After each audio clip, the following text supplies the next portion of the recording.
दोस्तों, स्वागत है आपका मेरे YouTube channel Jeetram study hub में विज्ञान के प्रश्नों के साथ, जो हर कंपटीशन के एग्जाम में दोहराए जाते हैं।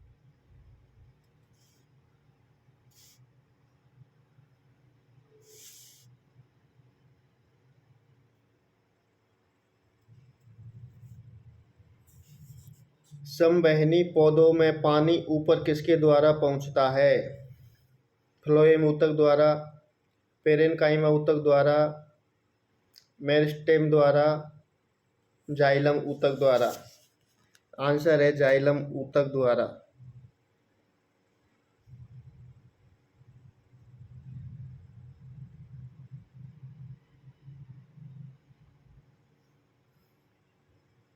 पौधों में जाइलम की उपस्थिति से निम्नलिखित में से कौन सी क्रिया होती है? जल वहन, खाद्य पदार्थ का वहन, अमीनो अम्ल का वहन, ऑक्सीजन का वहन। इसका आंसर है जल वहन।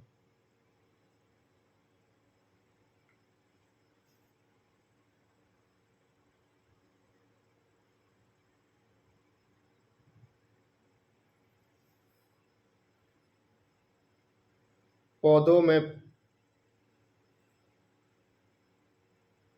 में फ्लोएम मुख्यतः उत्तरदायी है आहार वहन के लिए, अमीनो अम्ल वहन के लिए, ऑक्सीजन वहन के लिए, जल वहन के लिए।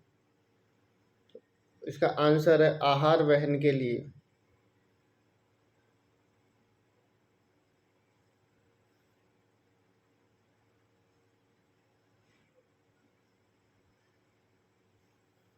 पौधे व पेड़ का खाना तैयार करने की प्रक्रिया कहलाती है कार्बोहाइड्रोलिसिस, मेटाबॉलिक सिंथेसिस, फोटोसेंसिटाइजेशन, फोटोसिंथेसिस। इसका आंसर है photosynthesis.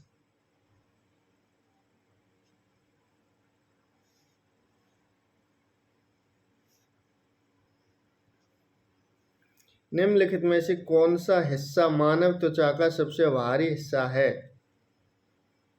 Epidermis, nerve fibre, hypodermis, dermis. इसका आंसर है एपिडर्मिस।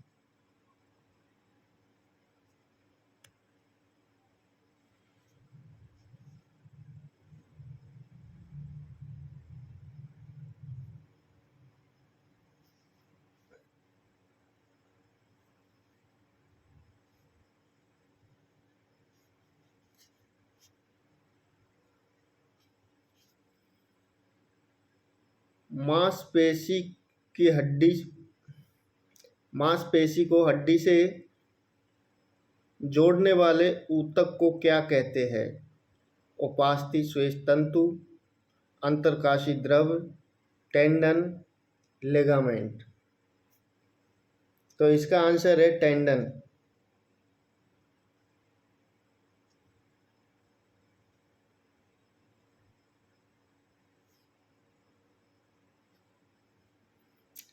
रक्त है एक संयोजी ऊतक, एक उपकलित ऊतक, ए और बी दोनों, इनमें से कोई नहीं। तो यह एक संयोजी ऊतक है।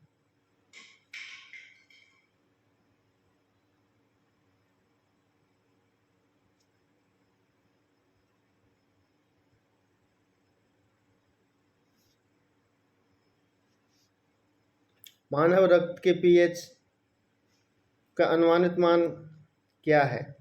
7.5, 7.4, 7.9, 6.7, 8.1। तो इसका आंसर है 7.4। मानव रक्त का पीएच मान 7.4 होता है।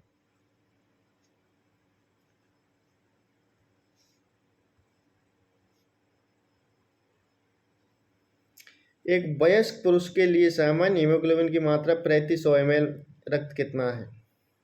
11.5 मिलीग्राम, 12.5 मिलीग्राम, 13.5 मिलीग्राम, 14.5 मिलीग्राम। तो इसका आंसर है 14.5 मिलीग्राम।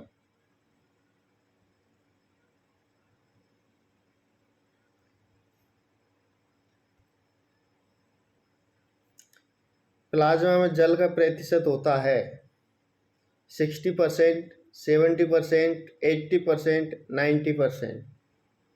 तो आंसर है 90%।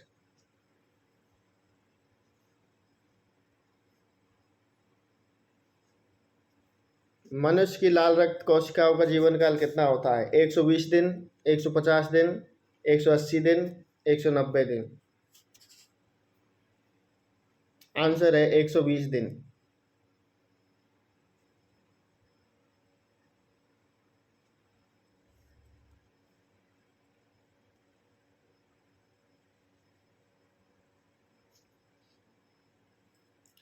श्वेत रक्त कणिकाएं कितने प्रकार की होती है?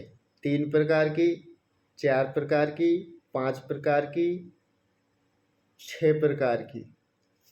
तो आंसर है 5 प्रकार की। रक्त समूह की खोज किसने की?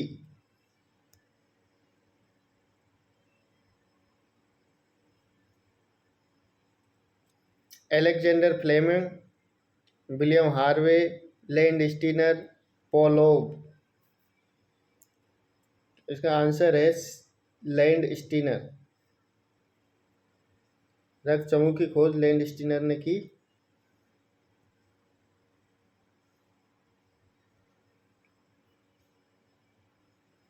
पौधों के कुछ भाग जैसे पत्ते और तने मोड़ने पर बिना टूटे आसानी से मोड़े जा सकते हैं। उनकी नम्यता का कारण किसकी बहुत आयात को माना जा सकता है? स्थलकोण ऊतक, श्लेषोतक, श्लेष ऊतक, दृढ़ोतक, दारू और पोष वाहक।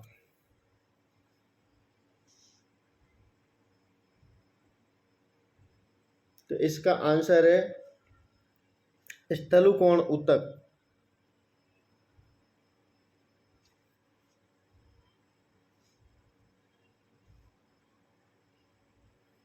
लिगामेंट में टेंडन है संयोजी ऊतक, पेशी ऊतक, संयोजी तंतुमय ऊतक, कंकाल ऊतक।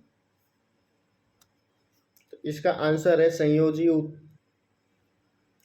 संयोजी तंतुमय ऊतक।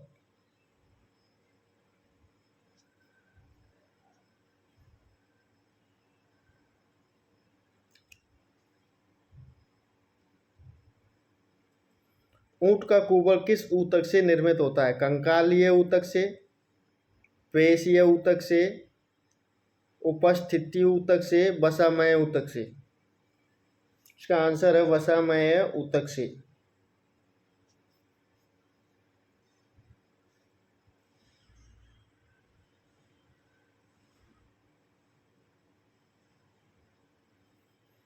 त्वचा के बाहरी स्तर पर बनने वाले ऊतक का नाम है? त्वचा के बाहरी स्तर पर बनने वाले ऊतक का नाम है सल्की ऊतक, संयोजी ऊतक, पेशी ऊतक, तंत्रिका ऊतक। तो आंसर है सल्की ऊतक।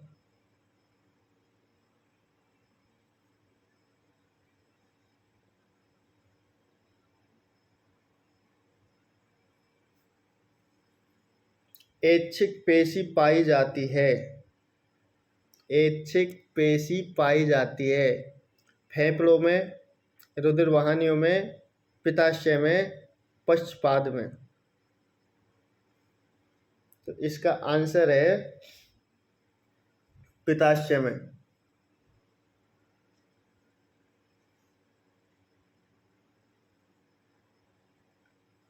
निम्नलिखित में से कौन एक शरीर को गर्म रखने हेतु उत्तरदायी है?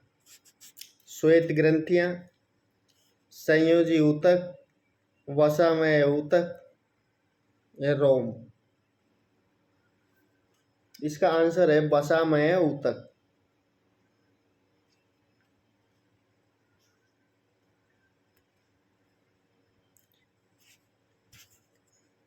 हिस्टोलॉजी के अंतर्गत निम्नलिखित में से किसका अध्ययन किया जाता है?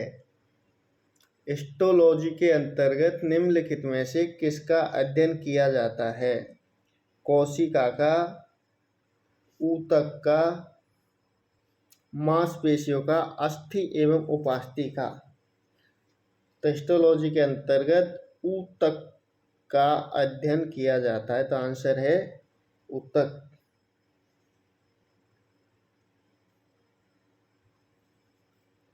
निम्नलिखित में से पादप ऊतकों का एक प्रकार नहीं है? सरल स्थायी ऊतक, जाइलम, फ्लोएम, उपकला ऊतक। तो इसका आंसर है उपकला ऊतक।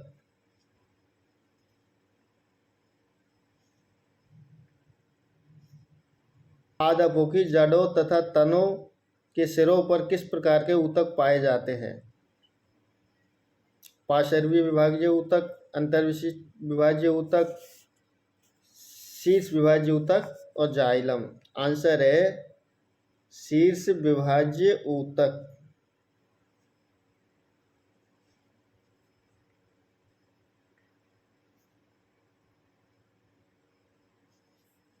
किस प्रकार के ऊतक पादपों में भोजन, गोंद, टैनिन, रेनन आदि भंडारण करते हैं?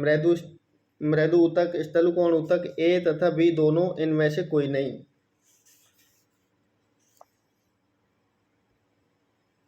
तो इसका आंसर है मृदु ऊतक।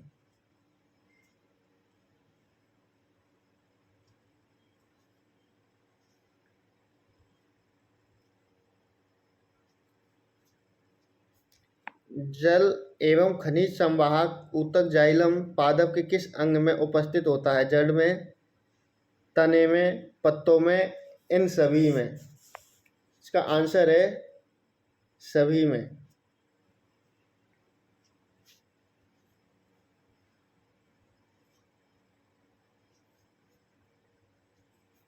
फ्लोएम का मुख्य कार्य है जड़ों द्वारा अवशोषित जल एवं खनिजों को पौधों के संपूर्ण शरीर में पहुंचाना,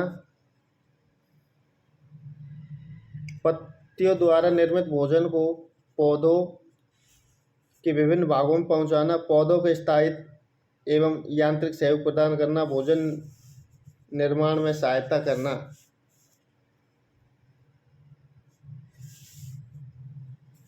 इसका आंसर है पत्तियों द्वारा निर्मित भोजन को पौधों के विभिन्न भागों में पहुंचाना। थैंक यू दोस्तों, धन्यवाद। वीडियो आपको अगर अच्छी लगे तो लाइक करें, कमेंट करें और चैनल को सब्सक्राइब करें।